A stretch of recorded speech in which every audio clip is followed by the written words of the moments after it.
I'm Oliver McPherren, and I am playing Scrooge in The Christmas Carol. My name is James Coronel. I am playing the role of Bob Cratchit. I'm Kylie Akita. I'm the stage manager for A Christmas Carol. I knew that I wanted to do it since, last spring. I think I came up to Patrick. I was like, Patrick, guess what I want to do next term? I want to be your stage manager. I'm going to be honest, I've only ever seen one adaptation of A Christmas Carol, and that was, over a decade ago. It was the animated one. I'm familiar with, Scrooge and the Three Ghosts, and Tiny Tim, but past that, I didn't know any of the other characters. As I get to know the nature of this show and how I'm playing this character, I just really enjoy playing Bob Cratchit because he's just overall just so loving and just overall such a nice dude. And as I've been here at PCC, I've kind of played a lot of antagonistic, in a way, characters that maybe not have been such a good influence on the people around them.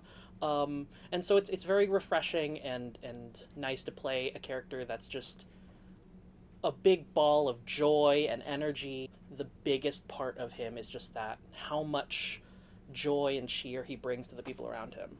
This is my first play here at PCC, actually, and our director Patrick, he's great. He's very philosophically minded, which is a take on theater that I've never really been into before. Spending this much time focusing on the psyche of Ebenezer Scrooge and why he reacts to things and the thought process behind the lines that he's saying.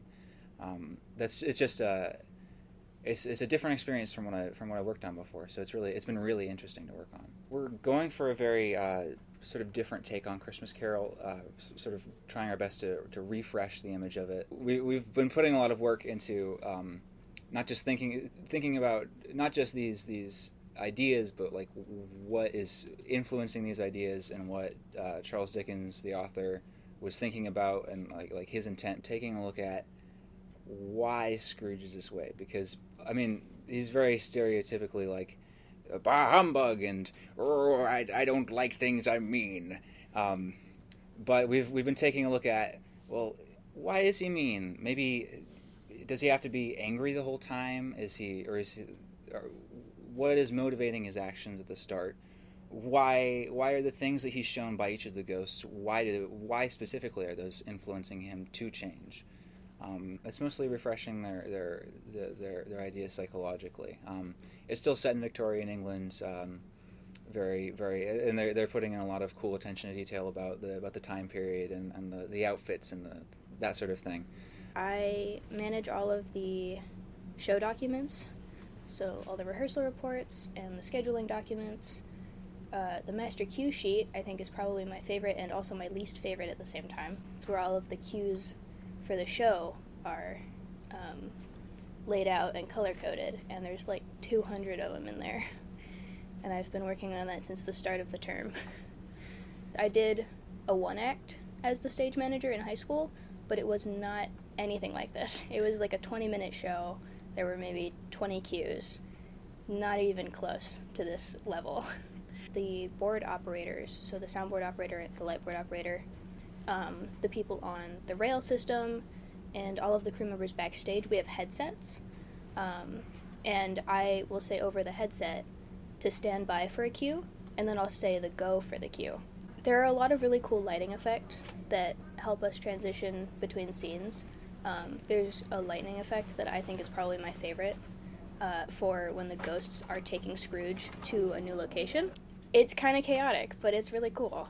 My favorite part is definitely just getting to work with all of the other actors and having these different moments with them, doing a different bit with every ghost, being old friends with Marley, sharing jokes, or being afraid and having conversations and stuff with some of the other ghosts.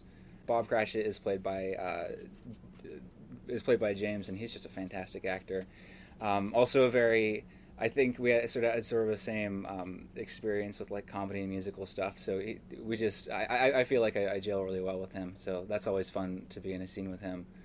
Yeah, I initially came to PCC to get credits to transfer to somewhere else, but forefront of my mind. In addition to that, I was like, I'm doing theater. There was no question about it because I knew that they were doing theater, and just as much as I wanted to still be doing that thing that I enjoy so much. A big part is meeting a lot of new people.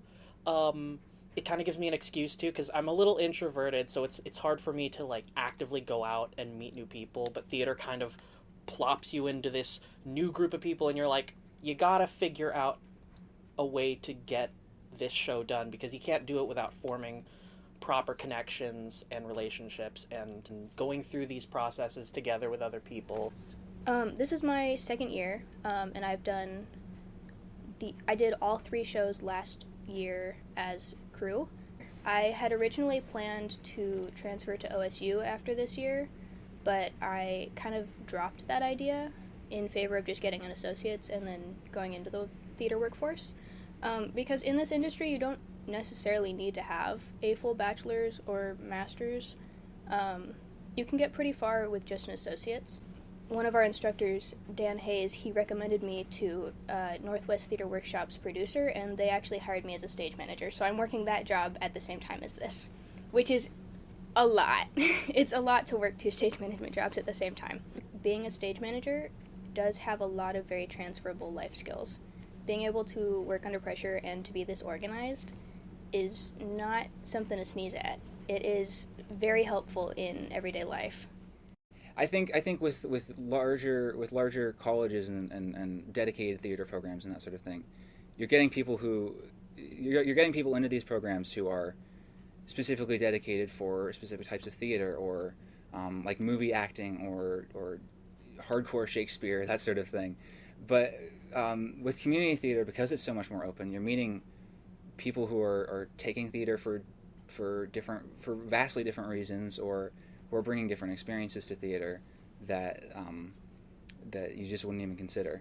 So I think the value of taking theater classes at community college level is that you're getting theater education. You're building skills that are directly applicable to finding a theater career, and also you're just like you're meeting people and you're developing experiences that you wouldn't in other situations.